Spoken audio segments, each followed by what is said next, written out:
doit bien vendre. Bien arrêt. Quand t'es bien arrêt, c'est pas mal.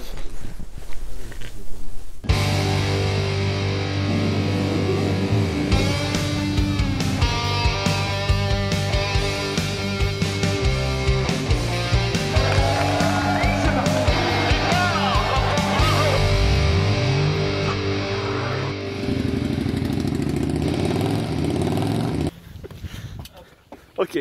Attention parce que là moi j'ai souvenir quand même que l'autre fois on a essayé de l'ouvrir la nuit, on a quand même passé 10 minutes à ouvrir ce truc. Oui, bah chacun a son petit truc, c'est pas comme Mercedes où t'as la petite tirette qui vient se mettre là. Alors montre-nous. Alors, c'est par là. Hop. Faut aussi que je retrouve moi. Hop. Voilà. Oui parce qu'en fait t'as la calandre qui part avec. Voilà, t'as ça qui c'est vient bien avec. parce que si ça tombe sur la tête t'es décapité quoi. Voilà, mais quand on parle de on charrie, mais en attendant. Là c'est quand même. Là c'est vraiment une cathédrale. C'est chouette. Voilà. 3 litres 2, 16 soupapes, 250 chevaux. 250 chevaux. Ce Pas qui de turbo hein. Non, pas de turbo. Non, atmosphérique. Naturally aspirated. Donc ça c'est le morceau de choix de la bagnole. Le V6, le fameux Busso. Sublime. Arez pour à l'origine Busso du nom de Gilbert Bousseau. De Gilbert Busso, italien connu. Non, je crois que c'est Giuseppe Busso. Ah bien, il y a une chance sur deux. Ce qui veut dire Gilbert en italien en fait. Hein. Gilbert c'est Giuseppe. Ça c'est le moteur qu'il a conçu dans les années 70 pour l'Alpha 6, la première 6 cylindres. Après on l'a sur les GTV en 2,5 litres, on l'a eu en 3 litres, puis en 3 litres 2, en 16 soupapes, etc. Donc là c'est la toute dernière version avant qu'il s'arrête. On en reparlera, mais c'est pour ça que la voiture a un rayon de braquage de camion, c'est qu'il prend toute la place, donc avec on peut pas faire beaucoup pivoter le train avant. J'aime beaucoup quand même cette partie. Ouais, alors après, du coup, ça c'est les pipes d'admission, tu vois l'arrivée d'air qui est là, la boîte à air, et ici les pipes d'admission, parce que le V6 il est comme ça. Donc tu as un banc de cylindre ici, et un banc derrière.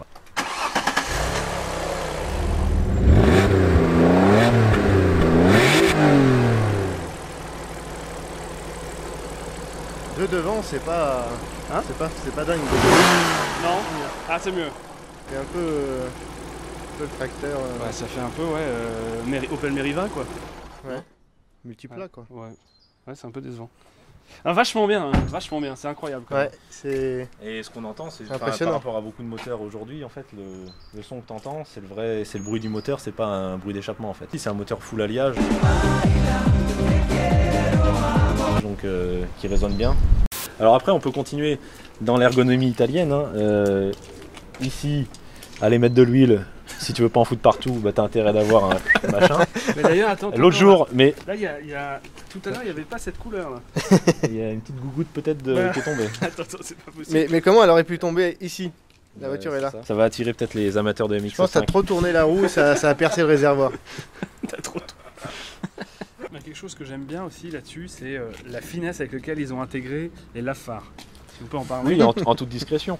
Mais puis d'ailleurs, Deux gicleurs. Je te laisse deviner l'efficacité du dit lave-phare quand tu roules. Parce que c'est-à-dire que tu le mets, en fait tu crois que c'est là-bas que ça pisse. Non, c'est lui qui vient t'en mettre sur le Tu peux capot. pas nous faire une démo là? Mais t'es sûr que ton gicleur il envoie pas de l'essence au sol? Oui, bah c'est Tu peut-être peux ça pas nous d'ailleurs. faire une démo? Ça serait peut-être mieux pour nettoyer mes phares. Donc là c'est un des trucs que j'ai prévu de faire par contre, c'est de poncer. les poncer, ouais. Avec une cale à poncer, paf. Et l'autre jour, Alors, on sort de l'hiver, Ouais. donc j'avais besoin de mettre du lave-glace. Pas de problème, je le fais. Où est le bouchon de lave-glace? Fais le plein de lave-glace dans ce machin. Ah, c'est Là. ça? Non, Si? non c'est pas possible. Ah bah si. La petite Attends, tétine mais là. c'est quoi? Mais ils ont mis en fait c'est une flash, ils ont mis une flash de whisky pour le faire. Il est là. Donc après, le réservoir il court dessous. Donc comme le moteur prend toute la place dans cette bagnole, ils ont mis les autres trucs où ils pouvaient. Donc là ça court dessous. Alors tu veux évidemment faire le niveau, c'est au son, hein, tu vois. Heureusement que c'est que pour le lave-glace. Hein. Et- Alors attends, où sont les bougies là-dessus là? Elles sont là. Dessous. Elles sont dans le coffre? Elles sont pas. Enfin, de toute façon, mécaniquement, l'accessibilité est nulle à chier. Hein. Non mais là à ce niveau-là, c'est qu'on les voit pas. C'est où? Bah là, t'as les injecteurs, donc tu dois avoir. Ah oui, non mais ça j'ai bien compris. Montrez-moi les J'ai bougies. bien compris, monsieur. Montrez-moi les bougies sur ce moteur. Mais il y en a? J'ai pas eu le. Bah bien sûr qu'il y en a. Ça s'allume pas par le Saint-Esprit, c'est pas un délai.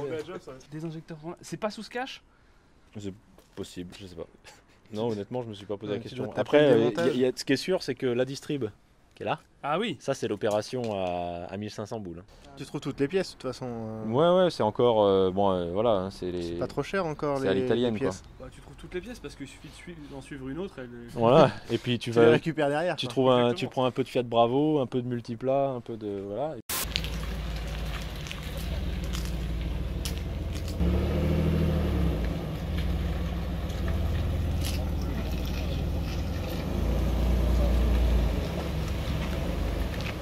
A few moments later.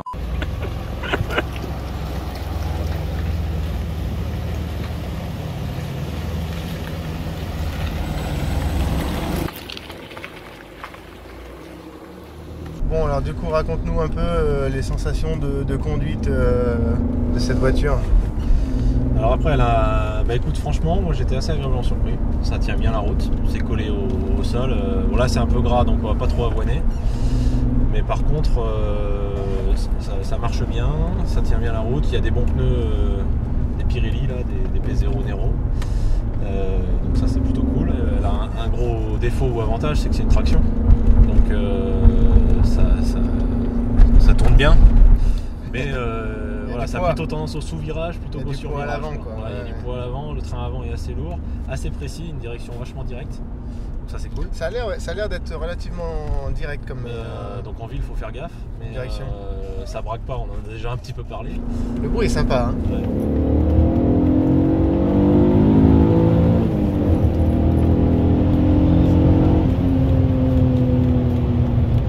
On est à 2500 tours, il est plein comme un œuf ce moteur, hein, donc là je suis tranquille. Bien. C'est assez silencieux hein, dedans quand même. T'entends le moteur, alors, mais je trouve que c'est silencieux en termes de bruit de roulement. L'isolation phonique est pas mal. Sur autoroute, le grondement comme on continue finit par être un peu il peut perturber à la longue. Enfin moi je fais beaucoup d'autoroute et franchement ça va. Je sais que certains qui aiment bien le calme façon à l'allemande, voilà, c'est pas non plus insonorisé aux petits oignons. Ouais.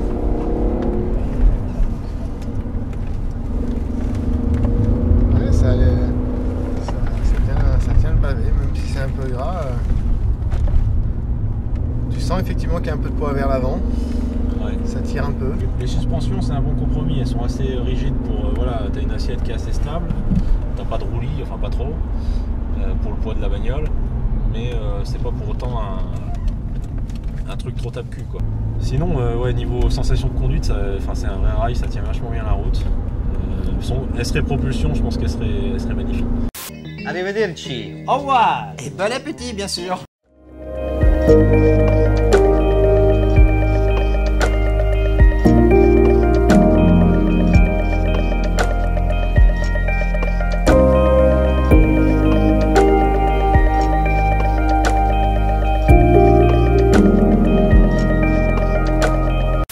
Bon, le petit nouveau de la bande, Martin. Un nouveau venu. En direct de Gif sur Yvette. Oh putain de Logi.